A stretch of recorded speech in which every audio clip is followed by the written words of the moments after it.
প্রবাসীরা সবাই তোমরা আমার কথা মতো চলবা, না হলে ডাকু রাক্ষস এসে তোমাদের মেরে ফেলবে।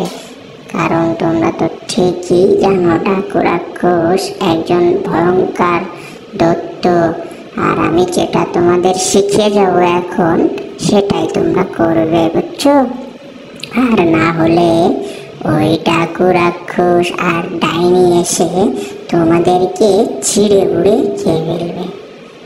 হ্যাঁ হ্যাঁ মা, ওই ডাকু রাক্ষস তো অনেক খারাপ। ও যদি আসে এখানে, ও তো আমাদের খেয়ে মেরেই ফেলবে। মা, তুমি আমাদের কিছু একটা বুদ্ধি করে দিয়ে যাও, যাতে ওই ডাকু রাক্ষস আর ডাইনি এসে আমাদের না খেতে পারে।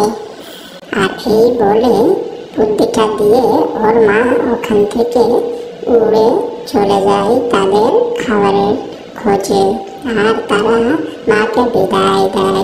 মা টাটা। বাবা, একটু তুমি তাড়াতাড়ি বাড়িতে ফিরে এসো, কেমন? আমাদেরও ভালো লাগবে।